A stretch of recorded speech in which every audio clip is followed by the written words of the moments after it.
家好，我是雨琦。那么今天呢，为大家带来一款造型烫啊，大家来看一下我们今天模特小姐姐一个原生的发质状态。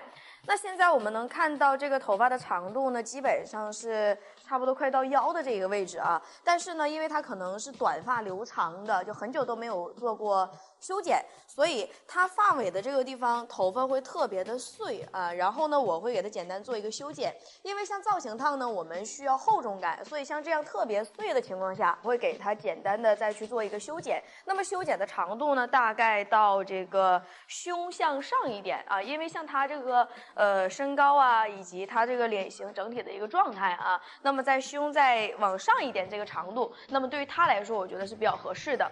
然后它呢是没有刘海的，那一会儿呢会简单的给它做一个刘海啊，然后呢发根这个地方呢再做一个蓬松。那么这个发质呢是有点自然卷啊，这头发呢是天生那种比较细软的一个发质，然后自然卷又比较严重，所以我们肯定是需要从头到尾去做一个这个抛光，让我们整个头发看着质感会更强一些。那么在烫发之前，我们会先做一个颜色处理。那接下来我们开始准备做颜色。好，那现在呢，我们这个模特的染发已经完成，然后接下来呢，我们先来进行裁剪啊，裁剪完之后，我们再来进行软化跟排杠。那么这款发型呢，在裁剪时，因为它已经很久没有剪过头发了，所以呢，在整个发尾特别碎的地方，那我都会把它处理掉，让它的发尾看着更厚重一些啊。而且以它的身高啊，包括它的整体的一个长相啊，那我还是想让它身高包括比例啊，能显得更协调、更好看一些。所以在整体的长度上，我会设定到胸以上一点点。会先从前向后剪，前侧先定一个稍微高一点的一个边缘层次，然后后侧是一个比较低的层次，所以它整体的层次是呈一个椭圆的一个状态。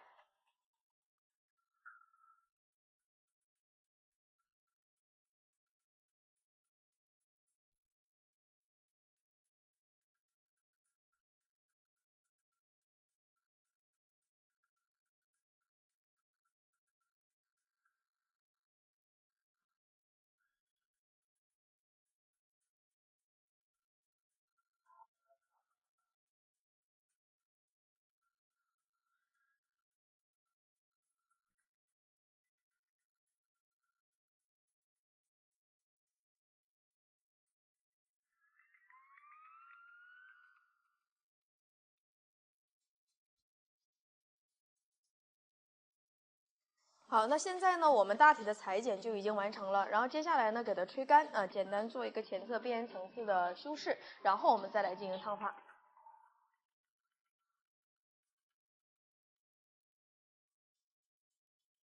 好，那现在呢，我们的裁剪已经完成，接下来我们准备开始来进行软化。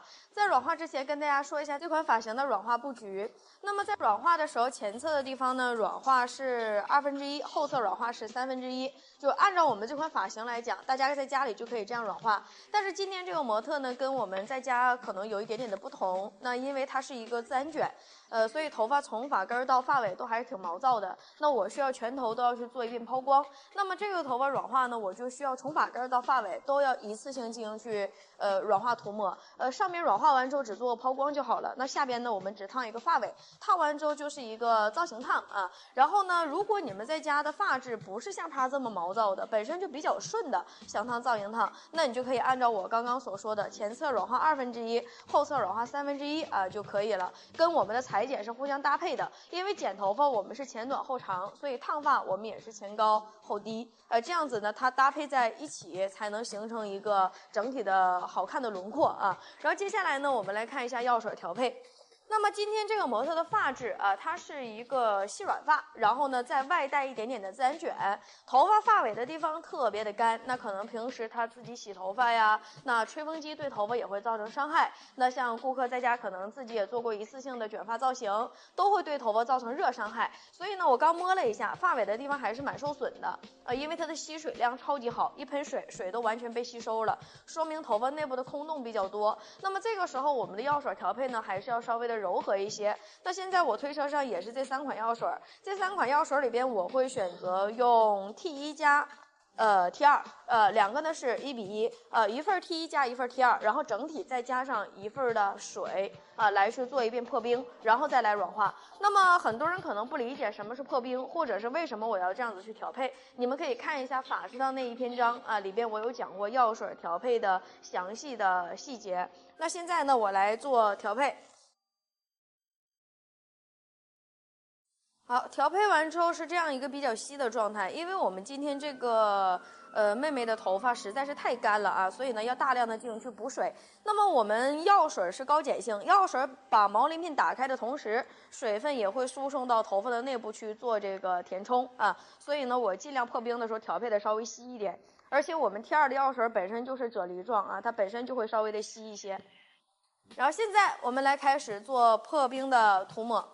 我们在破冰的时候，头发一定要是一个湿发的状态，因为只有湿发破冰，才能让烫后的光泽度会更强。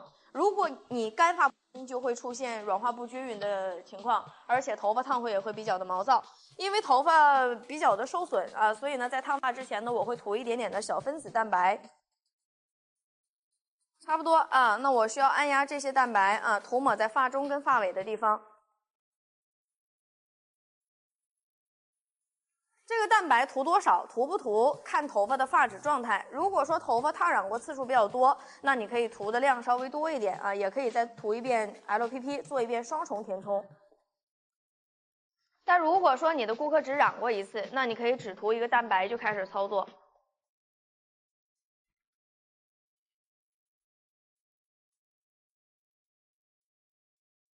好，现在蛋白呢已经涂好了，然后用梳子把它梳顺。这个蛋白呢，它是比较清爽的，所以你看一涂在头发上就已经完全被吸收了，外表没有什么残留。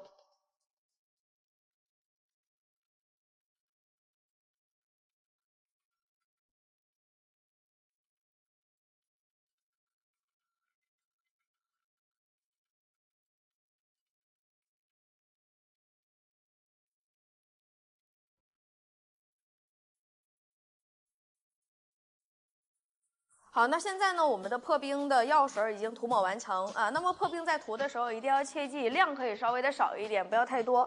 我们破冰的目的不是为了要让我的软化达到什么样的效果，它只是在前面探个路而已啊。那在破冰的时候，我就能感受到这个头发的发质状态跟我判断的一样不一样。那如果破冰的时候就已经绵绵的了，说明这个头发还是蛮受损的。那如果说你采用直接高碱的药水涂上去，就很可能就软化来不及了啊，涂到最后一片第一片就已经软化过掉了，所以就挽救不了。那如果说你破冰的时候软化还扯不动呢，那就说明头发还蛮健康的，你第二次可以很放心的用高碱的药水来去进行。所以破冰可以它在前面帮你做一个探路的这样的一个准备啊。然后现在呢，我们这个破冰等待时间是5到8分，一会儿呢我们再来涂抹第二次。好，那现在呢，我们这个破冰呢已经完成啊，然后接下来我们准备涂第二次的软化。破冰呢，它只要2到3根头发能扯动就可以了，在拉扯的时候没有脆断的现象，就说明它的毛鳞片已经张开了。这个时候我们再来涂抹第二次的软化。然后呢，它这个就不会出现假象。如果你没有去破冰，你直接涂软化，它就容易有假象。那比如说软化容易脆断呢，或者是说你觉得软化好像到了，但是一冲完水，感觉又回去了，就又变硬回去了。那这种情况都叫做假象。那破冰就可以帮你避免这个问题啊。然后现在我们来涂抹第二次的软化。第二次的药水里边呢，我又添加了一些 T1的软化剂进去啊。这一次的酸碱值比刚刚那一次的破冰啊碱性值要高一些。那我们软化的碱性值都比破冰要高一些啊，这一次软化基本上在10分钟左右。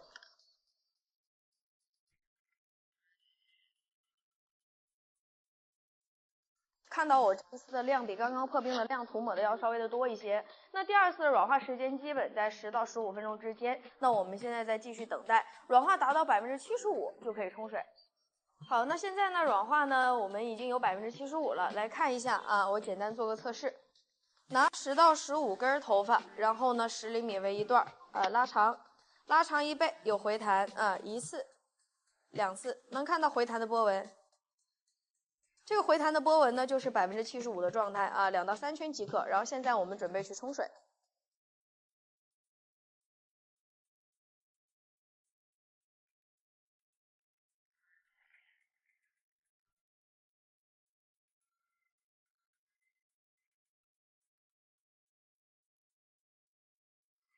好，那现在呢是我们冲完水之后吹干的一个状态，能看到这个头发的外表吹干还是比较毛躁的啊，因为它有非常多的这个小碎发，所以呢我现在需要来给它做一遍抛光。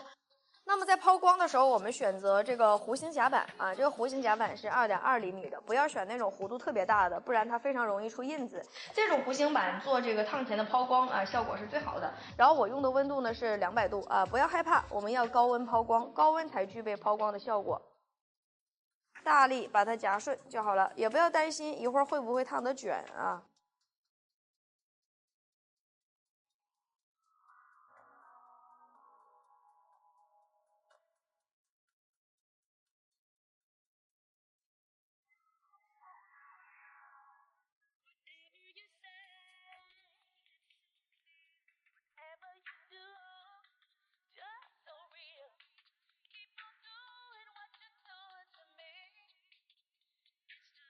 好，那现在呢，我们全头都已经做过抛光啊。抛光之后，如果说头发特别烫的情况下，我们可以稍微的冷一下，然后再来喷湿啊，再来进行卷杠。因为我们今天烫的是一个大卷，所以呢，整体的水分控制在7到8成的一个水分。在卷杠子的时候，我们这个用手刮这个发片，能微微刮出来一点点的水就可以啊。然后全头呢，我用的是26跟28的杠子的结合，因为我们要烫大一点的造型烫啊，所以呢不会要太小的卷，所以我会用28的杠子会比较的多一些。这个头发我们先从侧区开始卷，然后再卷后侧。那么侧区的这条线的划分就非常重要。这条线划分呢，我们是向前划分，但是这个前低后高的线呢，你不能过于的太明显，它微微倾斜就可以了。因为如果过于明显的话，它这个位置的膨胀度就不够了，所以我们是微微倾斜的一个状态啊。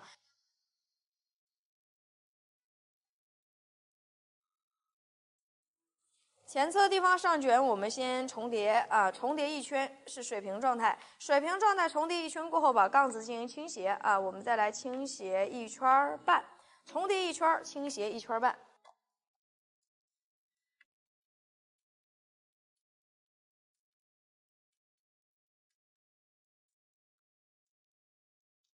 倾斜啊，45度角向前提拉。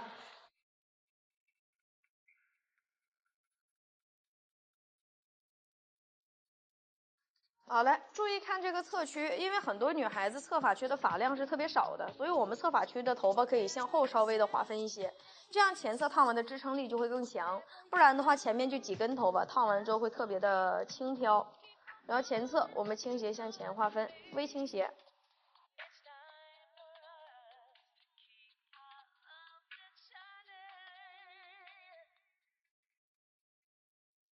上卷的时候，把发尾先甩在前侧，然后呢，先重叠一圈，之后再倾斜。第二圈1圈半，2圈半啊，1圈重叠加1圈半的半重叠，所以整体来说是2圈半。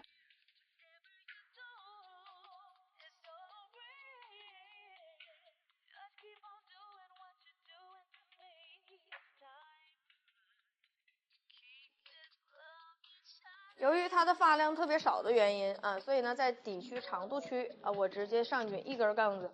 如果说发量多的，我们可以卷2根。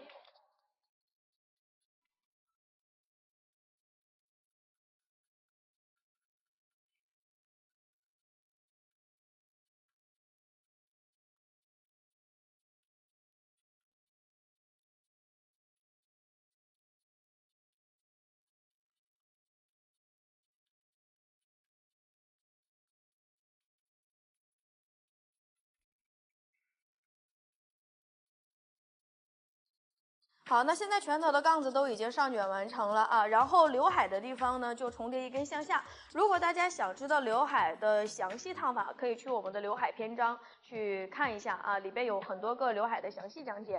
然后现在呢，我们来进行做隔热。那隔热的时候，我会先用到这样的一个隔热棉垫啊，把这个橡皮筋的地方给它撑起来，因为这个地方有印子呢，它就会非常的丑，它就没有流向感。所以我们用3个棉垫啊，把这个橡皮筋的地方先给它撑起来。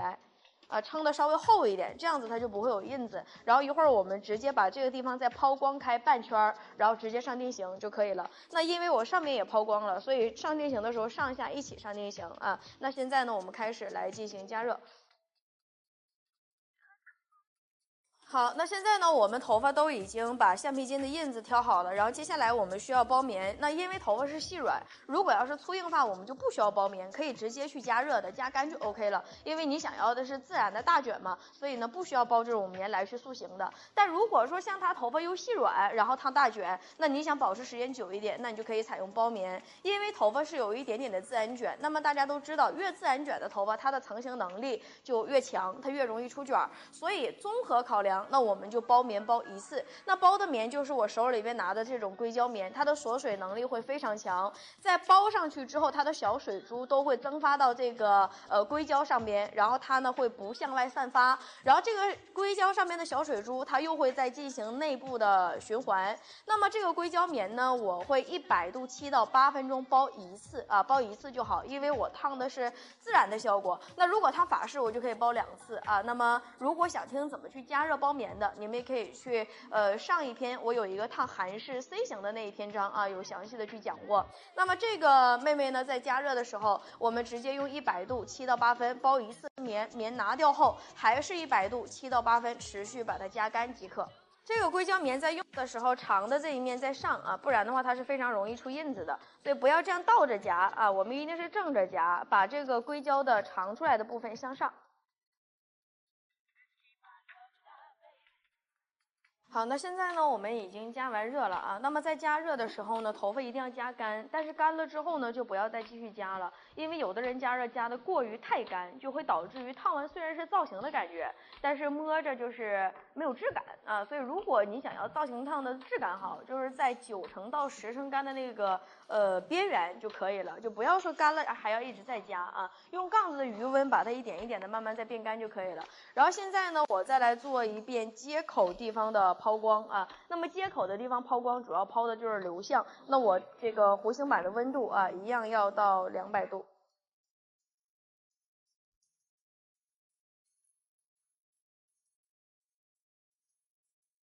好，那现在已经是全头我们都已经做完抛光的状态啊，然后也不需要你去卷冷烫杠子了，也不需要把它这样子卷在一起，我们直接躺到冲水区去上地形就可以了。那为什么不卷杠子呢？因为如果你卷完杠子之后，它这个位置它容易出现印子，就它的流向就没那么的好了。那其实你不卷杠子，你上定型它也不会影响我们烫后的弹性啊，所以这个是没有关系的。那我们现在就开始去上地形。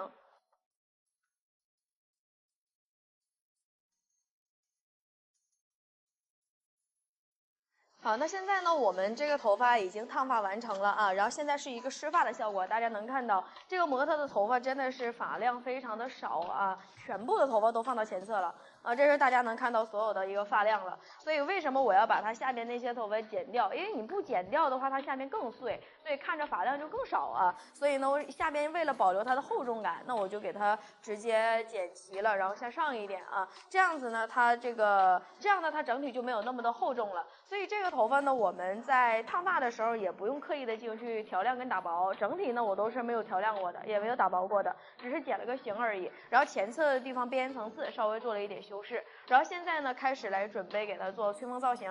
这个头发打理起来也比较简单，直接我们用中风中温把它吹干，先吹发根，再来吹发尾。吹发尾的时候，如果说你怕你吹不好，你也可以微微的向后稍微绕一绕，这也没有问题。你教顾客打理的时候，也可以让顾客微微往后绕一绕。但如果实在不会吹，那就让顾客自己低头，然后呢，先把发根全部先吹干，然后吹发尾的时候用手拿着正常吹发尾，吹到8成干左右，对，不要吹全干啊，8成干左右，然后打一点东西也是没问题的啊。所以像这样的造型烫打理起来比烫卷打理要方便得多。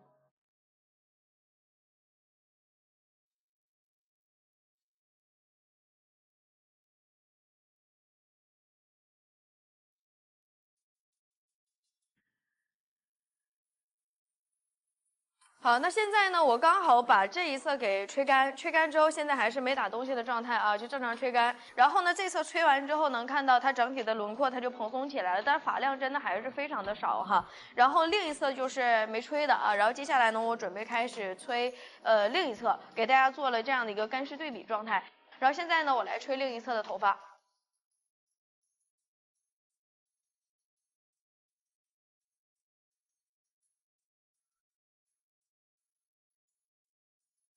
好，那现在呢是我把整个头都已经吹干了，然后后侧的一个效果啊。那么像平时呢，顾客烫完这样的发型呢，可以拿一个夹子啊，这样子把它扎起来啊，后侧呢也是比较慵懒的感觉，就很好看啊。然后前侧刘海的地方呢是微微的带一点点的弧度，那么侧边。那像平时我们顾客如果把头发这样子扎一个低马尾或者扎高马尾都可以，都很好看啊。后边呢会有一点点的蛋卷的感觉，然后前侧的刘海呢是这样子向后走的，也比较修饰脸型啊。然后现在呢我们再来放到前侧看一下前侧效果。好，那现在呢，我们这款韩式造型烫呢就已经烫发完成了啊。我刚刚用梳子把它稍微梳顺了一下，然后把这一侧可以给它掖到耳后。那平时顾客在家打理呢，可以扎头发，也可以散头发，然后也可以像我一样把这一侧给它放到耳后啊，都很好看。那么再配上这样的一个外八法式刘海啊，就整体一个比较韩式风的一个造型烫。然后今天的分享呢就到这里啊，谢谢大家。